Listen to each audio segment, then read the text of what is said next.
match was made man of the match by adjudicator and fellow commentator Bob Willis.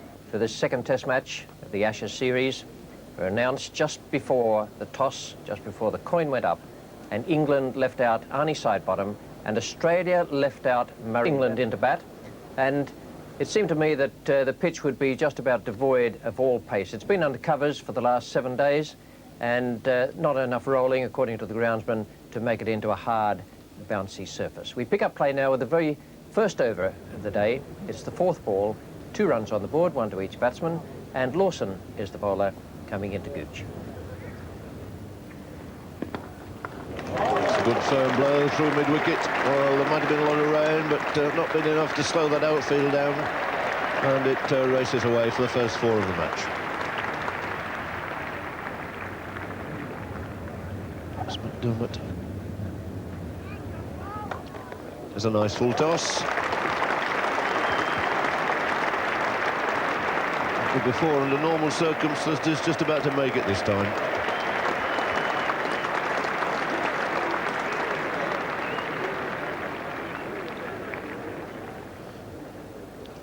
Lawson again, Robinson to face.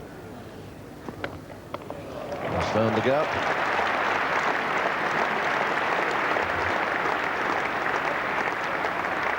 Three more to Tim Robinson.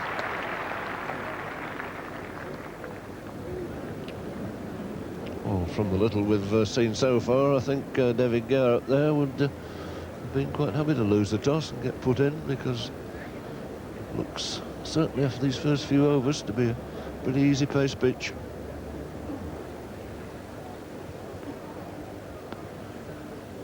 McDermott comes in again.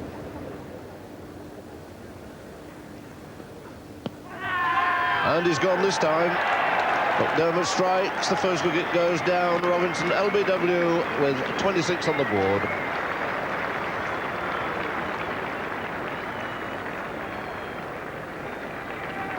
No hesitation, no doubt whatsoever there. Umpire's mind, finger almost followed the appeal.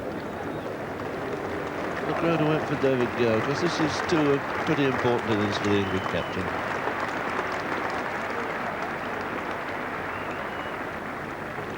Good start then for McDermott. 4 overs, 1 for 9.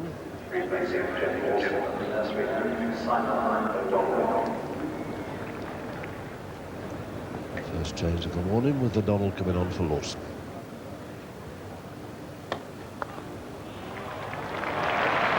Gower away, and they're still there by Lawson. He'll be quite pleased to see that. Earns himself 2 runs and safely off the mark.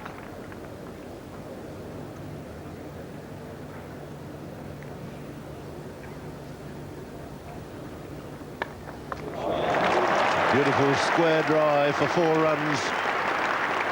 And a lot of confidence in that shot there of Gower. The crowd enjoyed it, he enjoyed it, and the score goes into the 30s.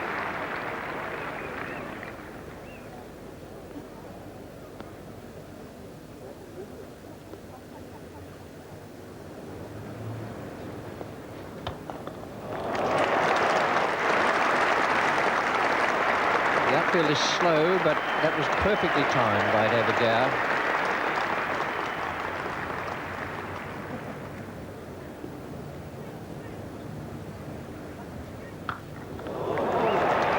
Yeah, but it's quite safe. Stopped like a nice wedge.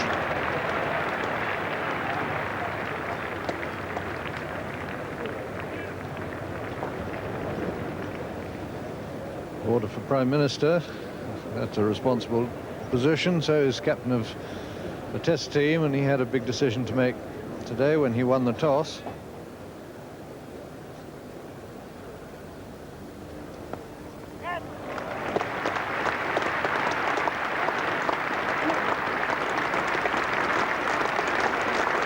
And 50 up for England. Good solid 52. They've lost Robinson. Gooch has made 30, and Gower now has gone to 15. 50 came up in 90 balls.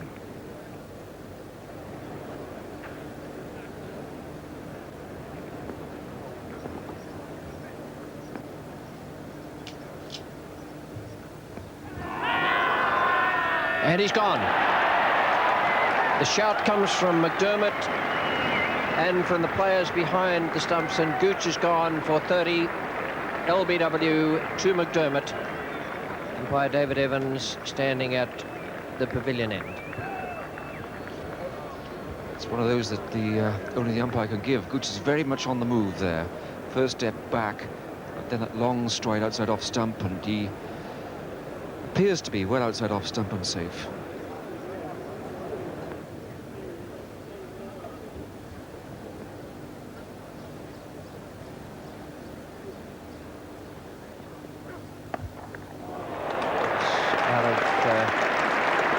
Not quite out of the middle of the bat, but it went well enough, and it's a good way to get off the mark for Gatting. I just had the feeling that he might have been turning his head at the moment he played the stroke.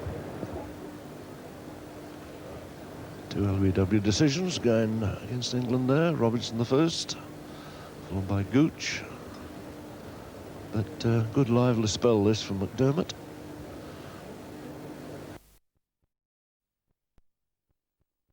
Good lively spell this from McDermott. So it's to be O'Donnell again.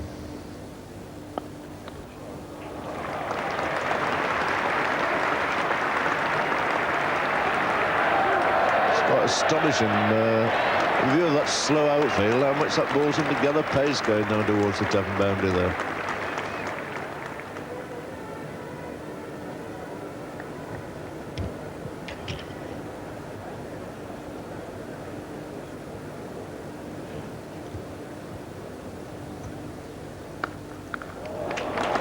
Great shot. A long way out to that boundary, very slow outfield after Rodham.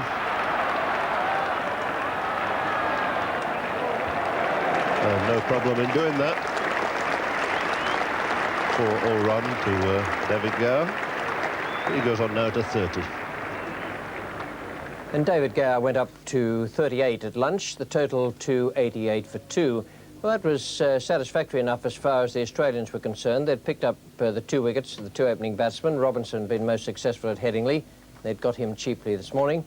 And the only dissatisfaction they'd have had, I suspect, was with the problems Geoffrey Lawson was having out there with the no bowling. It may have been to do with the soft ground, may have been any one of half a dozen reasons, but he didn't bowl all that well in the first session, and the no balls were a real problem. 5 runs were added after lunch. We join play now. One of those 5, yet another no ball from Geoff Lawson. Here he is bowling to Mike Gatting.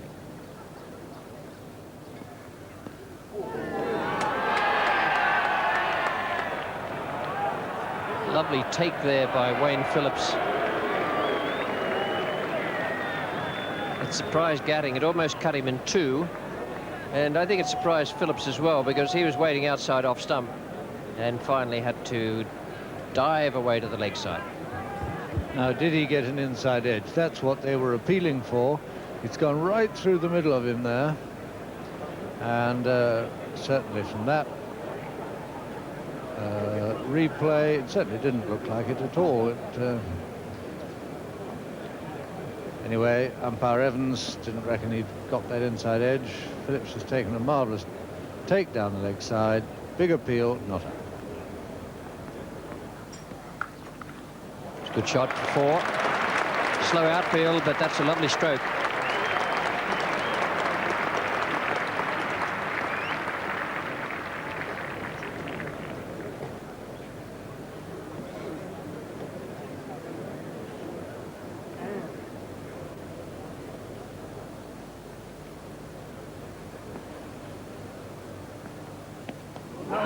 That's close. You know, I remember Mike Gatting here twice last summer, getting himself into trouble not playing a stroke, and he's done it again. Now, Geoff Lawson will be smiling now. He hasn't been smiling for the last over or so, but that was a good delivery and an error of judgment on Gatting's part, I'm afraid. So why did Mike Gatting suddenly decide not to play this ball? This is one of the best parts of the LBW rule ever invented, that a man can be out not playing a shot simply for thrusting his pad at the ball. But he would have hit the stumps, and That was a brilliant piece of administration. So it's 99 for 3, 42 to Gower. Lovely stroke. Got 3 for that.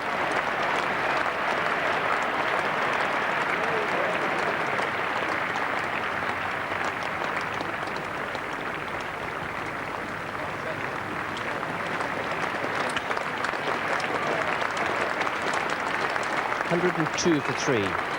45 now to Gower.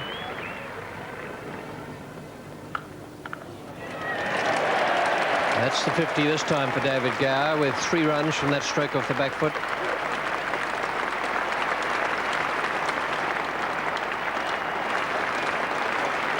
Goes to 52. Alan Lamb is 6. 119 for 3.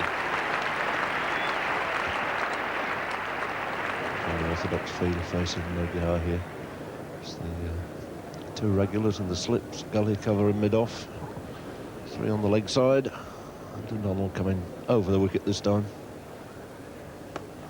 Short, pulled away through mid-wicket. That'll be 4. And a loosener and a nice gift to the England captain.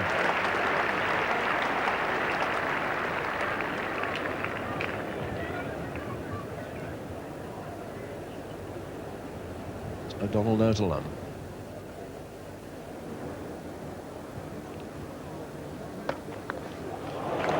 Well, he's got a chase this time as Bob Holland. It's just about the best shot Alan Lamb has played since he's been out there. Finally got it away, right off the meat of the bat for 4 runs.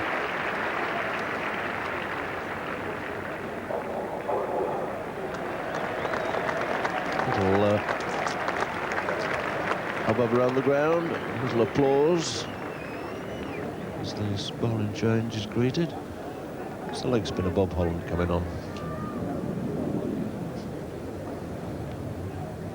Must be some little time since we've seen, at this level anyway, a wrist spinner coming on at this nursery end. The bowler, the left-hander.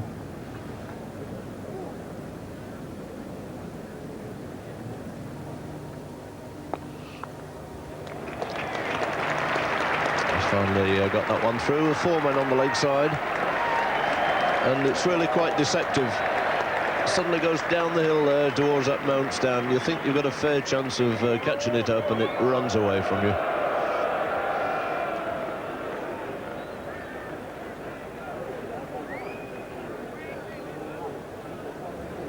Southern McDonald. Nearly whistled off the meat of the bat. Alan Lamb's 500th run against Australia comes up, and he's played only 7 test matches against that country.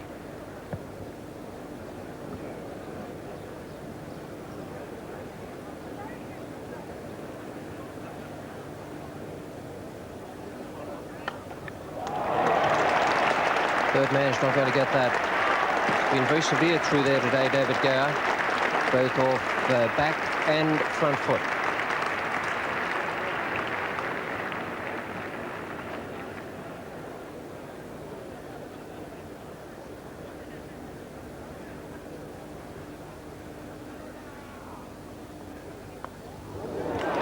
Picked him up, and that's McDermott again. We're talking about his potential. What he's doing in this match is of tremendous value to Australia. Alan Border, the skipper, McDermott, the bowler, and David Gower gone for 86. That's the spot they would have been aiming for him.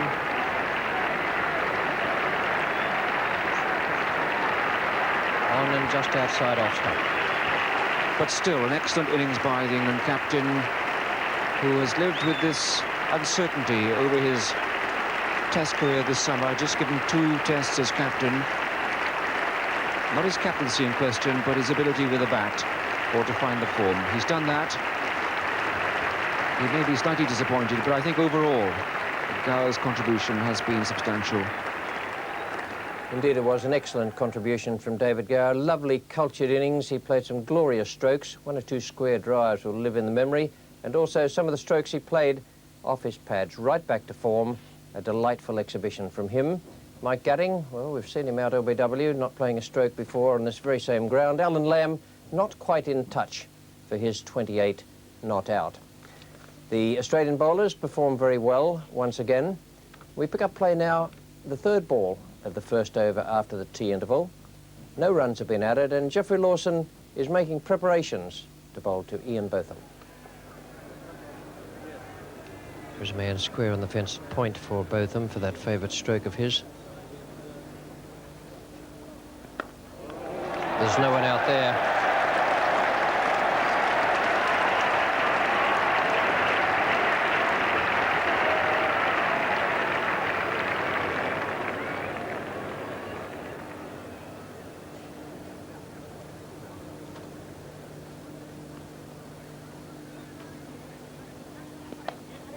There's a man out there, Richie, and he's got it. That was where the man was placed, not specifically for that stroke. But Botham has been lofting the ball out there on a number of occasions in other games, and Richie made no mistake. And that is a big plus mark for Allan Border. An excellent piece of captaincy. It's just underlining that this is not Ian Botham's favourite batting ground. At the moment anyway, he's made 0, 0, 0 and 5 in his last 4 innings. Greg Ritchie, the fielder.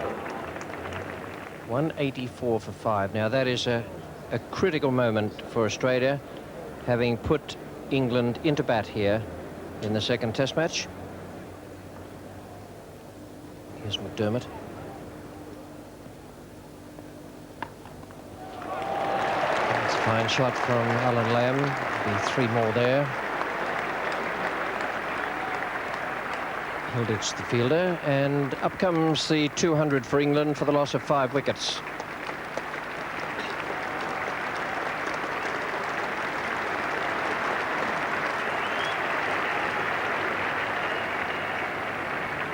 And that 200 came up in 377 balls faced.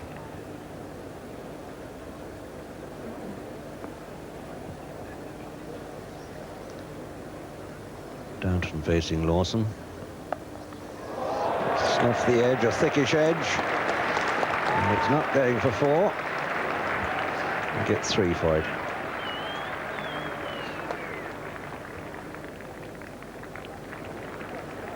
There goes the Concorde. There's Geoff Lawson again. Lamb. That's out. Nice catch by Wayne Phillips. Another one for Lawson, his 3rd. Absolutely delighted. He's gone. Allan Lamb for 47. And now 6 wickets are down for 211. To Emery. And he swings at that one, gets it away on the offside, just in front of square for 4 runs. That's the first aggressive shot played for quite some while, breaking the stalemate.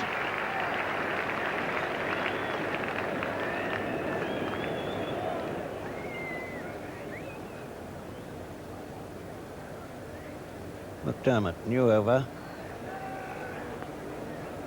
to Downton. Nicely played, down the slope for 4, perfectly timed.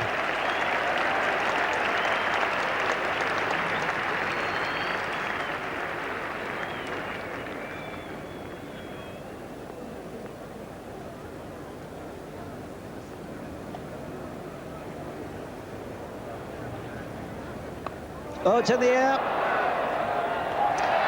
And he's gone. Caught by Kepler Wessels, fielding close in the offside. He'd just been put there by his captain. Downton gone for 20, 7 out for 241. Well, he's really dug it in, and it was leg side, but the bat's been turned. It's caught the edge.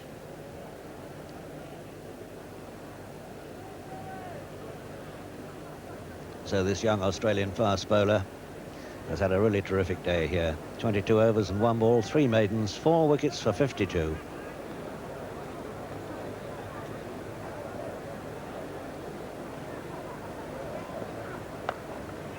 Well played. Gets that away, and the fielder won't catch that. Hilditch. One more for Embry, moves on to 20, and that brings the 250 up. Now the Australian leg spinner, Bob Holland, from the nursery end with the slope in his favour for turning the leg break, but there's no pace in this pitch for a bowler of his type and very little evidence of spin yet. Full pitch, and he hasn't bowled too many of those, and that will just defeat McDermott and roll for 4.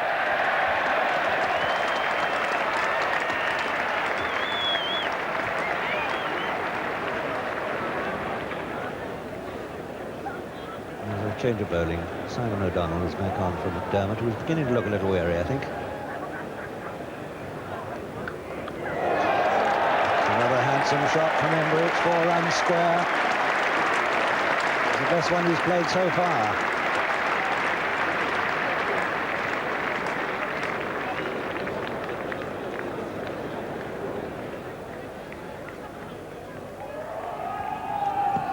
Oh, close.